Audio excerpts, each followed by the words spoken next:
కొంచెం వచ్చుకోమ్మా, మెలగనరా.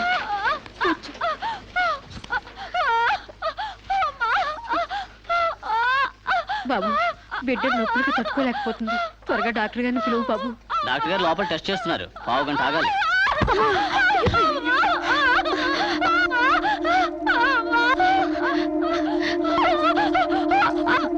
ఆవిడ కింద మీద పడుతుంటే పట్టించుకోకుండా చూస్తావేంటి? వెళ్ళి డాక్టర్ని పిలువు. చెక్ చేసినప్పుడు మధ్యలో డిస్టర్బ్ చేస్తే డాక్టర్ నన్ను తిడతారండి. నేనే పిలుస్తాలే.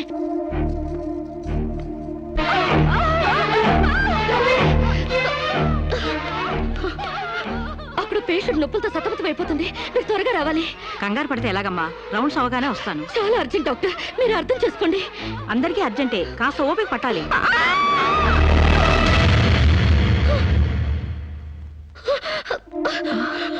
కాంచనా, ఏమైందమ్మా? అమ్మా కాంచనా, అమ్మా ఏమైందమ్మా? అమ్మా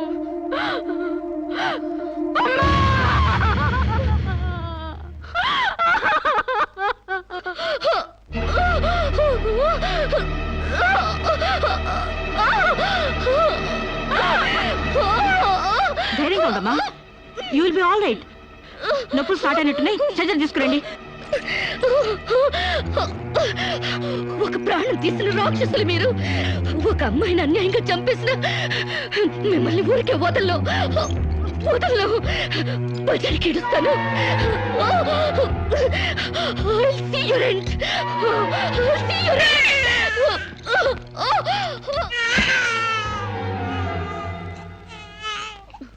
నా పాపే, నేనున్నానుగా. చూ నా బుజ్జి బాబు కదూ, ఏడోకమ్మా.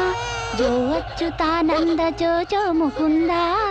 ఏడోకమ్మా, నిన్ను నాతో పాటే పైకి తీసుకెళ్ళిపోతా. అక్కడ మన ఇద్దరం హాయిగా కలుసుందాం. నేను నీకు అమృతాన్ని ఒగ్గుపోసి పెంచుదాగా. నువ్వు ముందెళ్ళు, నేను వెనకొస్తా. కంగారు పడకమ్మా, నేను నీతో పాటే వచ్చేస్తున్నాను.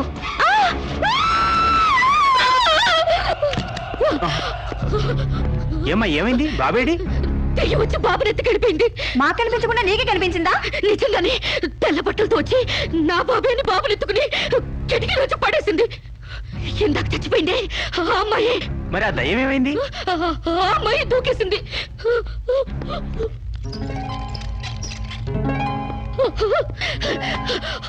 ఆ దెయ్యం ఇలా వచ్చి బాబుని ఎత్తుకుని నా బాబే అంటూ కిటికీ నుంచి అలా పడేసింది.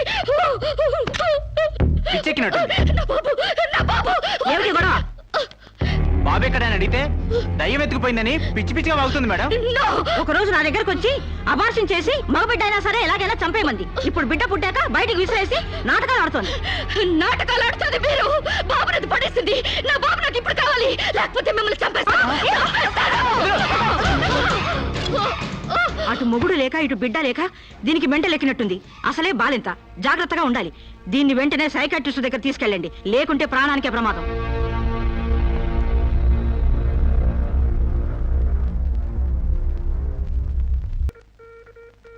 నెమ్మదిగా కళ్ళు తెరవమ్మా.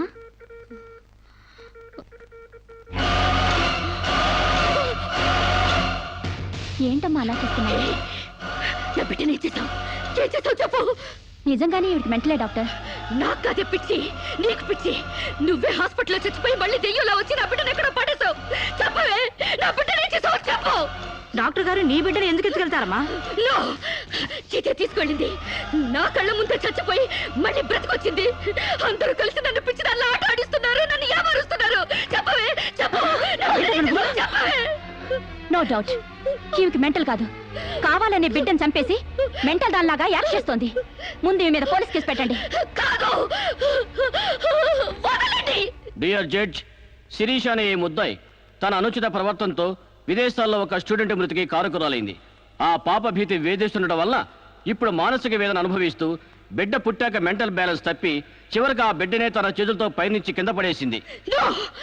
నా బిడ్డని చంపలేదు, నాకు మెంటల్ లేదు. I'm perfectly all right. వీళ్ళందరూ నన్ను ట్రాప్ చేసి మెంటల్ దానిలో ప్రూవ్ చేస్తున్నారు. నీ వాదన చెప్పుకోవడానికి కావాల్సినంత టైం ఇస్తాను. ముందు పీపీ గారిని మాట్లాడినివ్వు. ప్రొసీడ్. ఈమెకు తన బిడ్డ మీద మమకారం లేదు కదా, ఆ బిడ్డ బ్రతుకుంటే తనకు అడ్డం వస్తుందని పైనుంచి కింద పడేసింది. ముందు అబార్షన్ పేరుతో చంపబోయింది.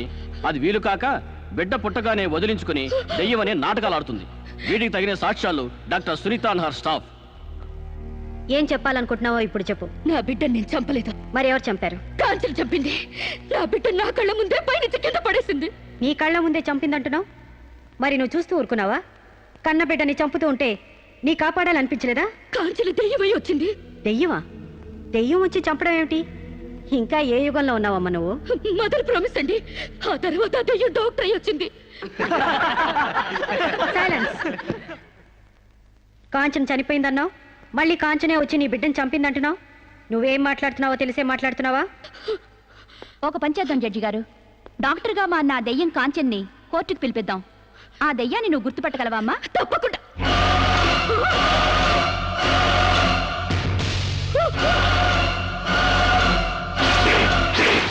ఏంటమ్మా అలా చూస్తున్నావు? జడ్జి గారు, ఈ దైవే నా బిడ్డను చంపింది. ఇప్పుడు లాయర్ అయి వచ్చింది. నో, లాయర్గా రావటం ఏంటమ్మా? ఆ అమ్మాయి లాయరే. ఇది లాయర్ కాదు, ఇదే నా బిడ్డను చంపింది. ఏయ్, చెప్పు చెప్పు, నా బిడ్డను ఎందుకు చంపావు? చెప్పు, నా బిడ్డను ఎందుకు చంపావు?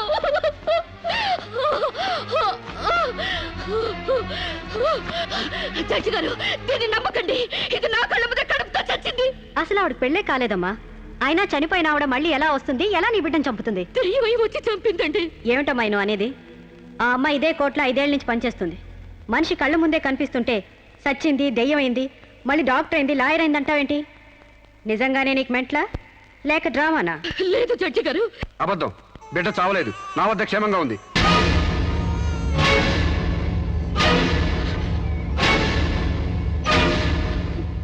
శిరీష్ బిడ్డను చంపైపోతుందని తెలిసి ముందుగానే తీసుకెళ్లి క్షేమంగా నా దగ్గర ఉంచుకున్నానండి. శిరీషకు నువ్వేమవుతావు? ఆమె భర్తని. నో, ఇతను నా భర్త కాడు. ఎవరు నీ భర్త? నాకు భర్త లేడు. చచ్చిపోయాడా? అసలు నాకు పెళ్ళే కాలేదండి. మరి నీకు బిడ్డ ఎలా పుట్టాడు? డేటింగ్ మూలంగా. వాట్? గాలికి ధూళికి పిల్లలు పుట్టడానికి నువ్వేమైనా కలిగ కుంతివా? అయినా ఈ అమ్మాయి ఏం మాట్లాడుతుందో నాకేం అర్థం కావట్లేదు. నాకు అర్థం కావట్లేదండి. తన మొగుడిని పట్టుకుని మొగుడిని కాదంటుందా? ఒకసారి ఈ పేపర్ చూడండి.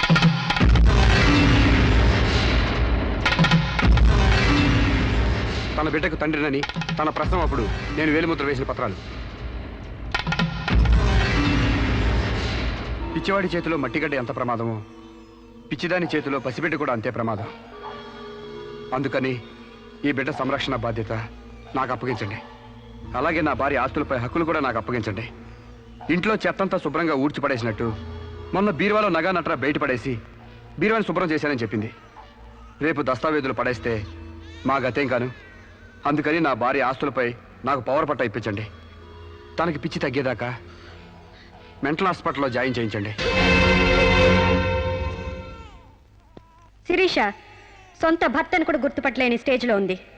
కాబట్టి ఆవిడకి మెంటల్ హాస్పిటల్లో ట్రీట్మెంట్ చేయించాల్సిందిగా ఆదేశిస్తున్నాను. అలాగే బిడ్డని సాంబశివరావుకు అప్పగిస్తూ అతని భార్య శిరీష ఆస్తులపై పవర్ ఆఫ్ అట్టాని మంజూరు చేయవలసిందిగా కోరుతున్నాను.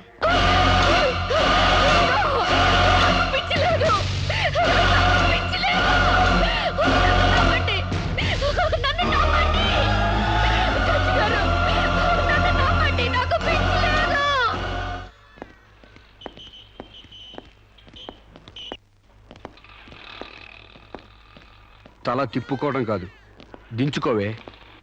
నీ బిడ్డను నీకు దూరం చేశాను. నీ ఆస్తి నాకు దగ్గర చేసుకున్నాను. నా తమ్ముడిలా నిన్ను పిచ్చిదాన్ని చేశాను. ఏయ్, అప్పుడే అయిపోయిందనుకోకు. ఈ బతుకు కంటే చావే సుఖం అనుకునే రోజు నీకోసం ఎదురు చూస్తుంది. నీకు తెలుసుగా, నేను పండించేది వరి, పుట్టింది ఈస్ట్ గోదావరి.